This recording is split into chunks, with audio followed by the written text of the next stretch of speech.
Well, good evening everyone, and welcome to the first fireside chat this year. Hope you're all doing well, and today I thought I'd talk about the Pacific Crest Trail.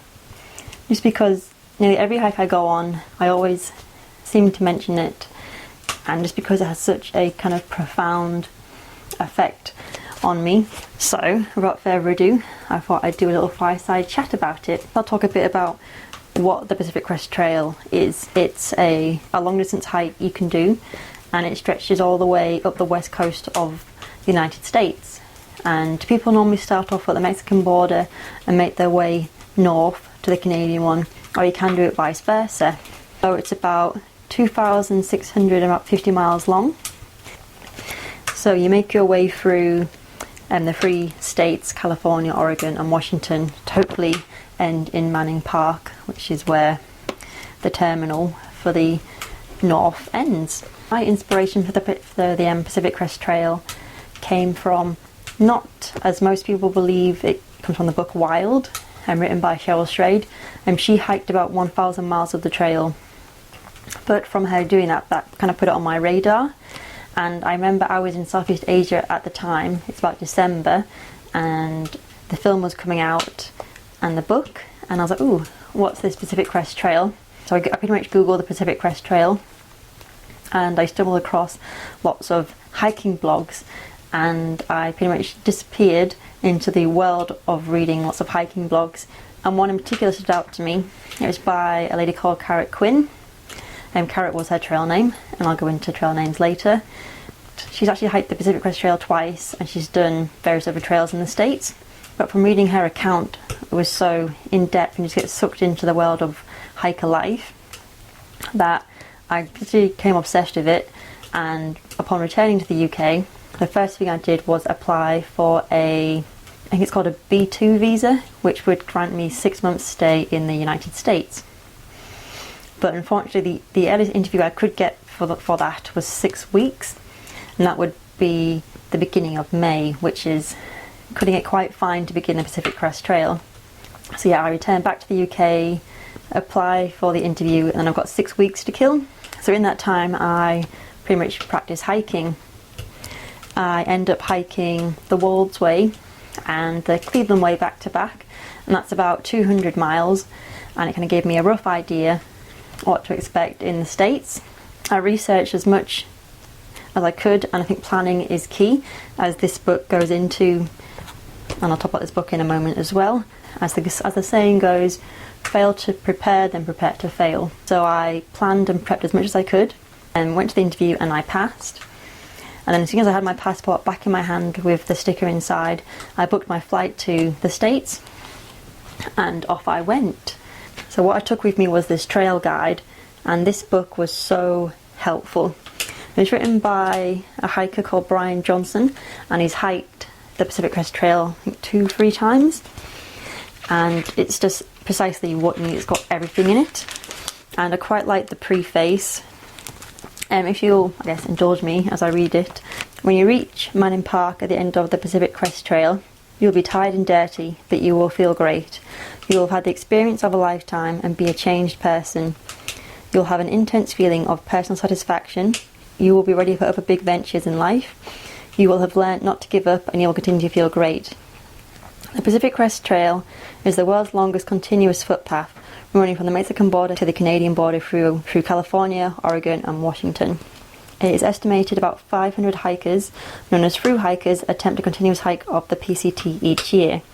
Of those, perhaps 40% succeed. A much larger number, who hike short or long sections of the PCT, are known as section hikers. This comprehensive but concise guide is intended to provide all the information and maps thru-hikers or section hikers will need. And then he also goes on to talk about people he met, and just saying how anyone, or if you put your mind to it, you can hike the PCT. So hiking 2,650 miles isn't something just anyone can do, is it? Over the years, I've become more and more astonished by the extraordinary things that people who regard themselves as ordinary can do when they set their mind to it. In 2000, I met Dennis. At 12,000 feet on the snow-covered Muir Pass, he had had a heart and lung transplant in 1999.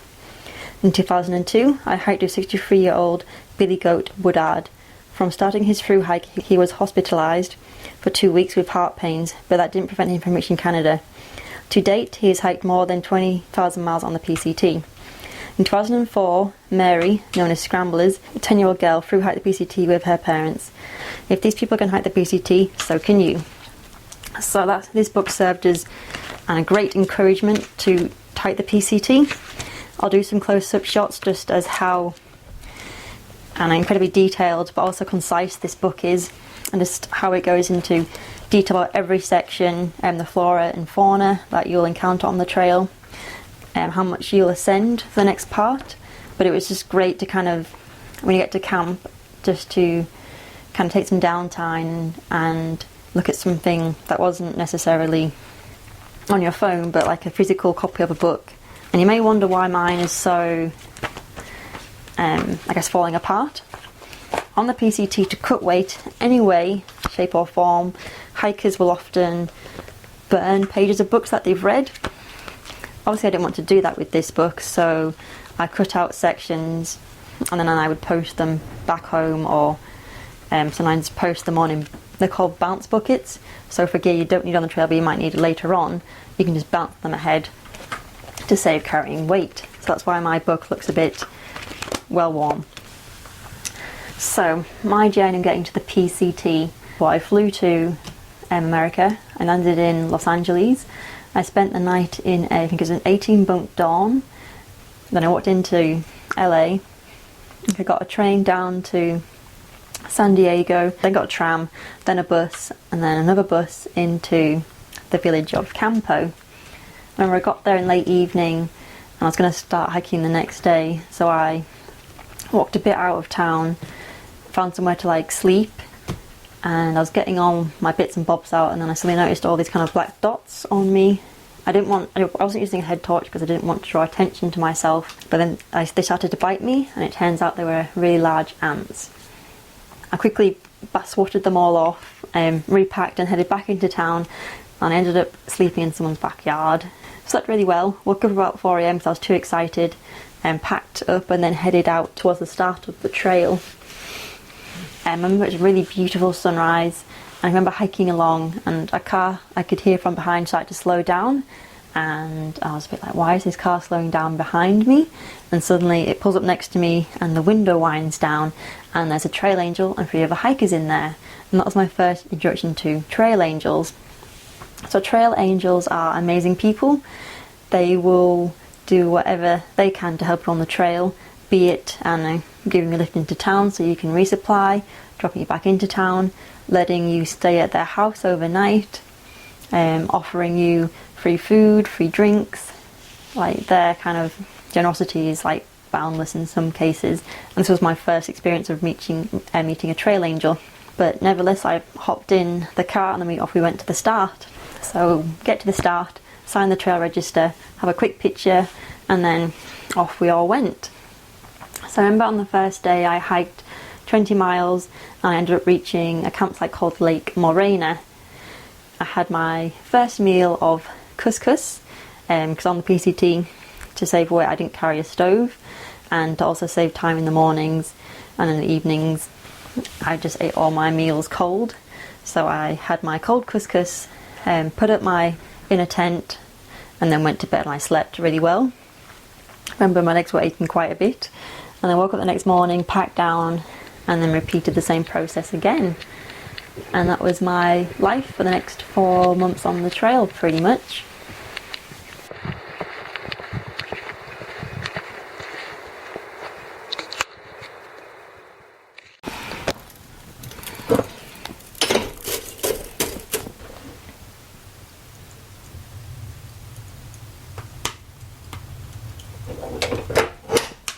So for the first 700 miles on the PCT, it's known as the desert section, and it gets really hot in that section. You find yourself getting up at 4 AM, 5 AM to start hiking, and you're kind of, well, my goal was to get 10 miles in by 10, and that kind of sets you up for the rest of the day in terms of decent mileage. Just because in that desert section it gets to high temperatures of around 40 degrees or 100 degrees Fahrenheit, and you have to take a siesta in the middle of the day because it's just too hot to hike. Like, luckily, if you time it right, you'll spend your siesta near a watering hole. And on the PCT, there's a water report you can download of each section, and it tells you where the next water source is going to be, what kind of state it's in, like if it's just a trickle or if it's like a spring. And there might be some notes saying beware of the wasp nest next to it. Sometimes, I think the longest stretch for my year at least was, I think there was no water cache for about 44 miles, but luckily a very thoughtful trail angel had left us a big pile of water bottles in the shade so we could refill our water bottles, so that was great. But I can remember the first section just being really hot and having to be really careful with water, and then just getting used to the kind of hiking lifestyle. Everyone gets known as hiker trash just because you're so disheveled, you're smelly, you're dusty, you're dirty, but you don't really care. It's kind of like a badge of honour, so you get labelled with the general term hiker trash.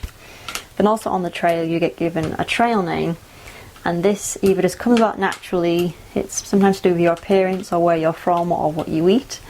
My trail name was Yorkie because I come from Yorkshire, believe it or not. I don't really have a strong Yorkshire accent, but that was my name on the trail. And some memorable moments from the first section for me was my first ever hitchhike. I think I was hitching towards a town called Idlewild, and I was just standing there putting my thumb out, hoping this went well. I'd written Idlewild on the back of a piece of paper I got from the restaurant nearby, and luckily this car pulled in straight away. Well, maybe not luckily, but yeah, they pulled in straight away, and I got a lift with, I think he went by the name Tom, and he was just really friendly, really jolly, super interested to like learn about where I was from. And then he pointed out the land nearby and gave a bit of history about it, and then dropped me off in Idlewild, which was really kind.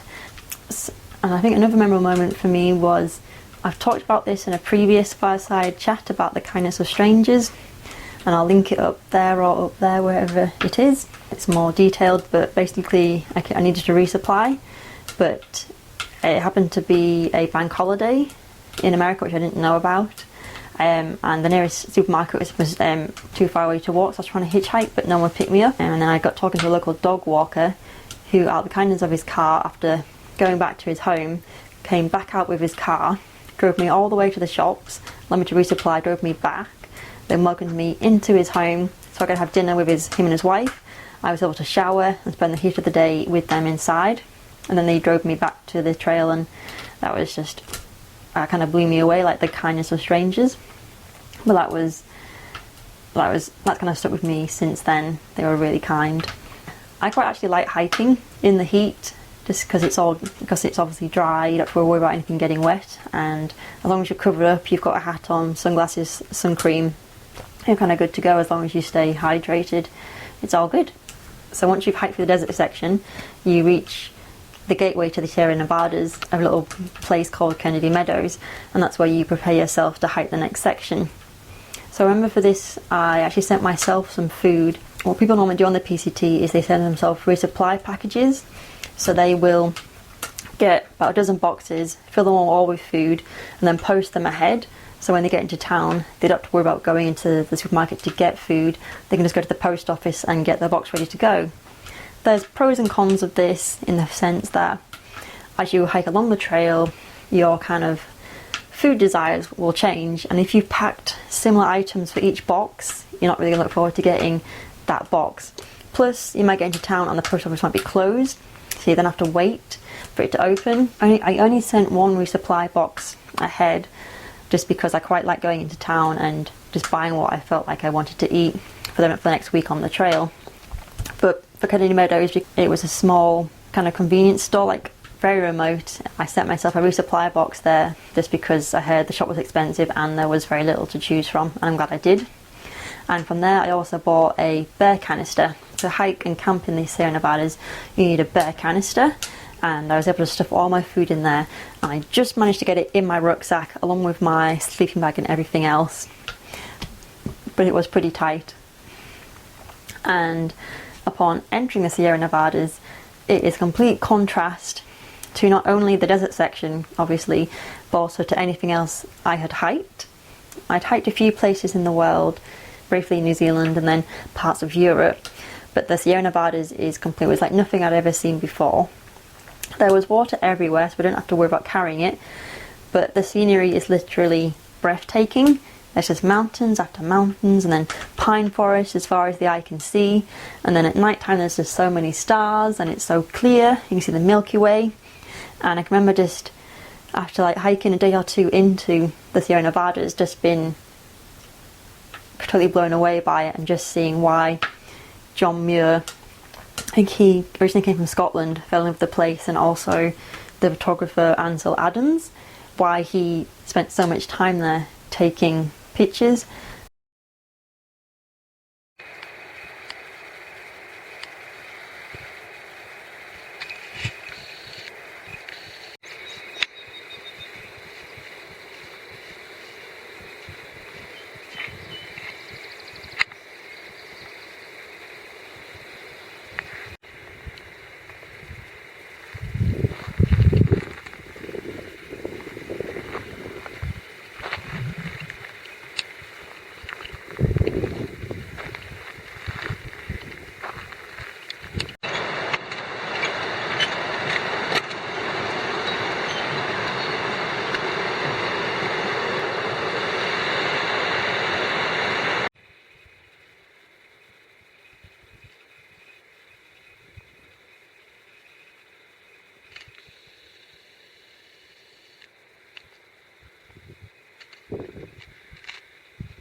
I can remember just hiking through the Sierra Nevada section, being totally blown away by it and just being in love with it, just like the fresh air, the scenery, and even going up mountain after mountain after mountain, just falling in love with the place.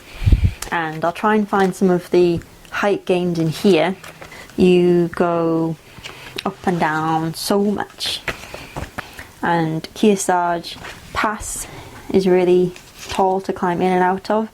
I remember I got off trail there to resupply, but Kearsarge Pass, you're at about 11,500 feet. Forester Pass, that's the highest point on the PCT. I can just remember being surrounded by meadows and pine forests and lakes of crystal clear blue water. It's obviously stayed with me all this time, and it was so beautiful. But yeah, it really blew my mind. Towards the end of that section, I was actually going to get off trail. My aim was to get to a place called Vermilion Valley Resort, and to meet my friend who was in the States visiting her parents-in-law. So I remember getting to Vermilion Valley Resort and spending 2 days there with some hikers. I actually made some lifelong friends there. So I spent a few days off with them until my friend arrived with her parents-in-law. And I spent 2 weeks off and had a fantastic time. We went to Venice Beach, we went surfing, we went to a county fair in Oregon, and we got to spend the day in San Francisco. And then my friend flew home early, and I spent the last couple of days with her parents-in-law, and then they very kindly drove me about 5 hours worth back to the trail. And I remember feeling so kind of overwhelmed how it had been nothing to them to just like open up their home, share their kind of life and time with me, and then to drop me back on the trail as if it was no trouble at all. And it's quite surprising how close we've gone over those couple of 2 weeks. I remember she was like hugging me and kissing me goodbye, and I was saying goodbye to them, and then as soon as I got around the corner, I remember just breaking down. So I just kind of felt overwhelmed emotionally of their kind of kindness. And then of course, in true fashion as it always goes, when I got around the next corner, there was a big group of hikers being led by a local park ranger, and they kind of go, "Oh, look over there, there's a PCT hiker." And I was like, felt about a million eyes just swerve round onto me. And I quickly pulled my sunglasses down and kind of waved and kept on hiking. But yeah, their kindness was just really blew me away. And I got back on the trail, or so I thought. I think at this point I kind of hit a brick wall. After having 2 weeks off the trail, it kind of knocked me off kilter, and I can remember Reaching mile 1000, there's an app which kind of tells you where you are currently on the PCT using your GPS, but also because someone had in stones written 1000. And I can remember looking down at this, I was having a bad day, I think a tooth had cracked, and I just wasn't really feeling the trail. I kind of thought maybe I should just pack this in and get off the trail. I continue hiking and get off at the next road, and I actually ended up spending the next 2 days with 2 other hikers who actually were getting off the trail at Lake Tahoe. So Lake Tahoe is a really beautiful place. I'd recommend it to anyone that goes out to the United States to pay a visit there if you can. And I remember just spending like 2 days there with other hikers and just frankly getting back into the hiker vibe. People I was with, they were getting off trail, they had a car, and then so I was able to spend time in Lake Tahoe and kind of get back into the hiker groove. So the next section is Northern California, and that's about 550 miles, and you kind of drop down in elevation, so it's not as hot as the desert section, but it's still pretty hot. And by that point you have to start kind of bearing in mind and taking on into account forest fires. I didn't really encounter any until I kind of got closer to Oregon, but it was starting to get on the radar and hit home. I remember there'd be some mornings where you would wake up and you'd blow your nose and it'd be like full of soot. Like the sunrises and sunsets would be really orange just from all the kind of haze and smoke. And there were some closures. I think I did miss out a few hundred miles of the trail just due to closures. But yeah, so I continued merrily on my way. So in the Northern California, I remember hiking through Mount Shasta, which is quite a hippie town. There's also a town nearby called Weed, and I can remember that's when I met quite a few hikers and entered kind of like a hiker bubble where you start to hike with other hikers and you have a similar like marching pace by then, and you kind of see them quite often, like be it in town or on the trail, or you'll leapfrog past them and then you'll stop and then they'll pass you. But I remember getting into quite a hiker bubble then. And then yeah, I entered into the state of Oregon. So there were subtle differences here. It's not as hilly, and by that point you've got such a kind of decent hiking pace, you do start to munch down the miles. And the weather changed ever so slightly. It was still really warm but not hot, and the weather did start to rain a bit. But Oregon, I really enjoyed my time in Oregon. I visited Ashland, and then I also went to Portland. I met my friend York again because I was passing through Portland, and he said if when I passed through give him a call. And I spent actually my birthday with him and his wife, and they took me into Portland and showed, like, I got to see the local market that was on and kind of see a different side of another American city, which was really cool. And then from there they dropped me back on the trail, getting through to the end of Oregon, because Oregon is only about 430 miles, and then you enter into the last section, which is Washington. And at this point you really do start to notice a change in terms of temperature. The days are getting shorter, and there's less hikers because they're dropping out for various reasons, kind of trying to get to Canada before the snow starts to fall. But the scenery was still really beautiful because there were so many like waterfalls and like water crossings and the rivers, but it was still stunning. And the place names are really cool. Like there was a place called Snoqualmie Pass, and to enter from Oregon into Washington you cross a bridge called the Bridge of the Gods, which is quite an apt name. And Washington is about 480 miles. So I'd entered at the beginning of September, so autumn was starting to happen, and the autumn leaves were stunning out there. Like every range from like reds, oranges and yellows, like every kind of shade of them were just present in the trees. I remember just sitting there one lunch and just kind of eating my pack up and just being amazed by all the different kind of colours of the autumn. And towards the end of the trail it did start to snow, which was really cool when it was starting to get cold. I remember waking up at one point covered in frost. One memorable moment from Washington was hiking through, trying to get to a place called Thru-hiking. I can remember the night before it had rained terribly and I wasn't in the best of moods, and I was trying to just hike to a kind of checkpoint where there's like a minibus which goes into Thru-hiking, and it's like one or two that run every day, and I was trying to reach it just so I could get into town to get to the bakery which had half price goods. and I gorged myself and then sat in a kind of sugar coma for the next half a day. And then, yeah, that was quite a memorable moment of the PCT for me. I think by the end of the trail, into the last couple of days, my body knew it was coming to an end. And I can remember the final morning waking up, just getting on the trail, hiking along. I remember being above the clouds and they were just down in the valley below. And that was really stunning to see. And then getting to the terminal end, which is another monument. And then sitting on top of it and being like, yeah, I've made it.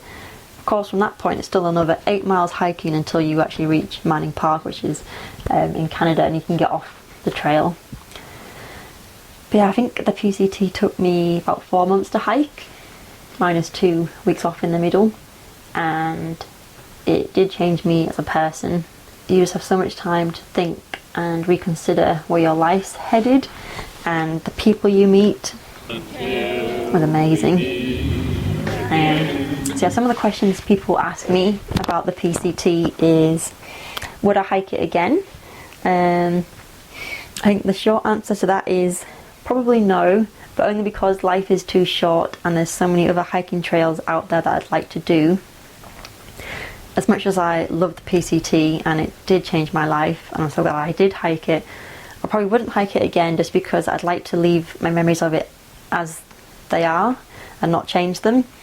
But if I had to section hike a part of it again, I would probably do the John Muir Trail, because that is just the Sierra Nevadas, but includes Mount Whitney, which is optional on the PCT, which is like the highest mountain in the United States apart from Denali in Alaska.